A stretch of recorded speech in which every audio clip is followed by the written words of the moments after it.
Hello everyone, आप देख रहे हैं job instructor YouTube channel. Friends, आज की इस वीडियो में आपको बताने वाला हूँ एक बहुत अच्छी रिक्रूटमेंट। जी हाँ फ्रेंड्स, कोई प्राइवेट जॉब नहीं है। ये जो जॉब है ये एकदम से गवर्नमेंट रहने वाली है।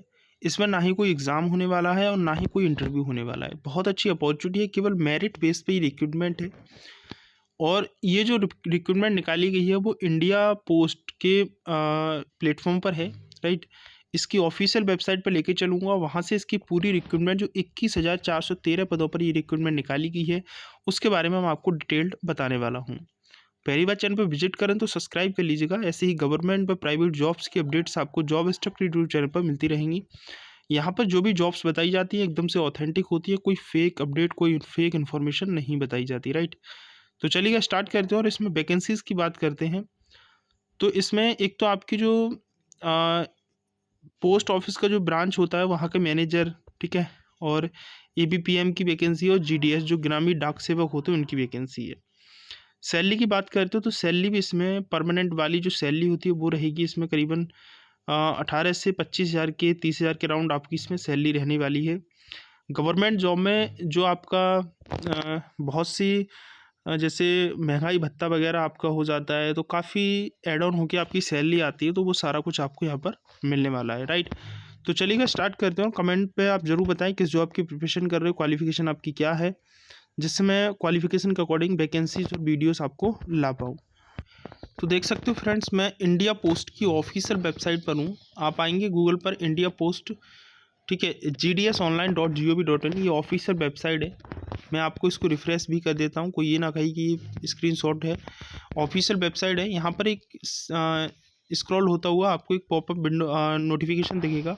GDS online engagement schedule 1 January 2025, number of post 21,413, application submission start from the 10 फरवरी से एप्लीकेशन फॉर्म स्टार्ट हो चुके हैं। आज 13 फरवरी है और इसके एप्लीकेशन फॉर्म जो है वो 3 मार्च 2025 तक फिल किए जाएंगे।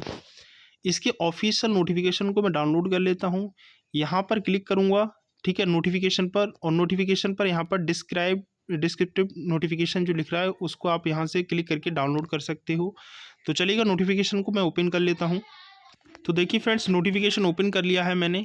यहाँ से डाक भवन, संसद मार्ग, न्यू दिल्ली, डेटेड 7/2/2025, ग्रामीण डाक सेवक ऑनलाइन इंगेजमेंट इंटू शेड्यूल 1 जनवरी 2025।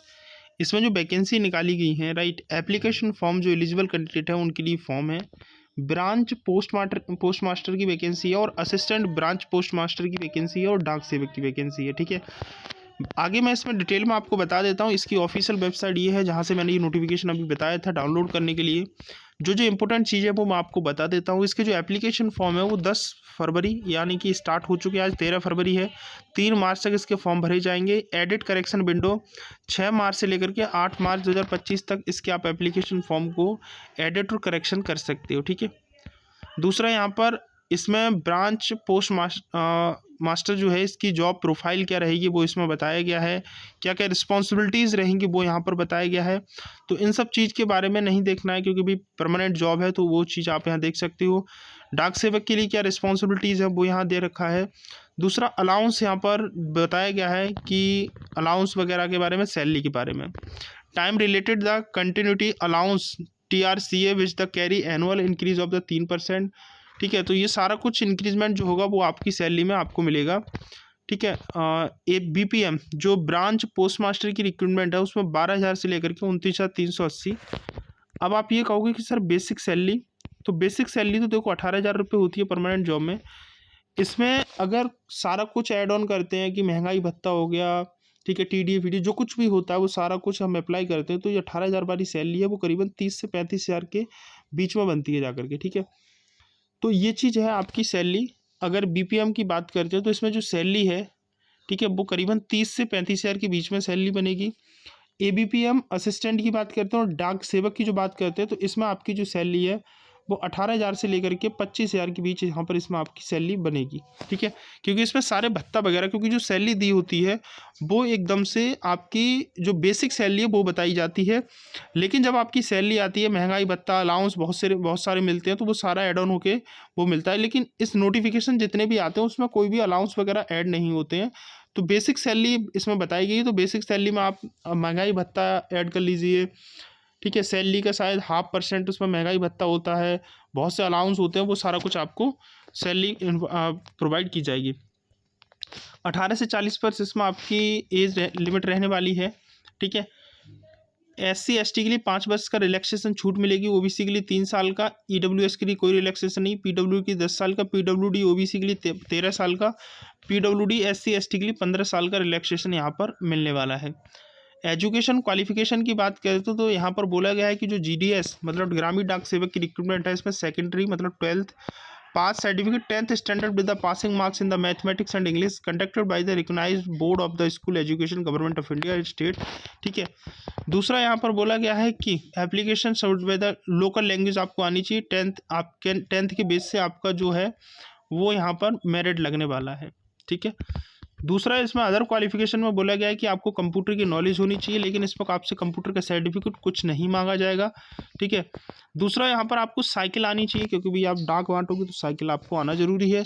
आज के टाइम पे साइकिल से तो भाई मोटरसाइकिल से ही देते हैं सारे बाइक वगैरह से, लेकिन इसमें बेसिक मांगा गया है कि भाई अगर आपके पास बाइक नहीं होगी साइकिल होगी तो आपको साइकिल आनी चाहिए, ठीक है। दूसरा यहाँ पर लिवलीहुड यहाँ पर बोला गया है मीन्स, बाकी आपको इसके बारे में नॉलेज जो भी है थोड़ी बस वो बेटर रहेगी। उसके बारे में आगे मैं इसमें और भी बता देता हूँ। जैसे इसमें बोला गया है कि BPM ABPM डाक सेवक के लिए disability suitable for the GDS post के लिए यहाँ पर बोला कि HH hard of hearing, low vision, ये सारा कुछ इसमें आपके लिए देखने के लिए रहेगा। सिलेक्शन प्रोसेस की बात करते हैं तो सिलेक्शन प्रोसेस बेसिकली एक मेरिट बेस पर रहेगा। मेरिट बेस जो आपका रहेगा वो merit base will be prepared the basis of marks obtain conversation grade point of the marks, ठीक है। जो आपकी secondary high school 10th standard से आपकी जो भी परसेंटेज होगी उसकी मेरिट आपकी यहाँ पर रेडी की जाएगी।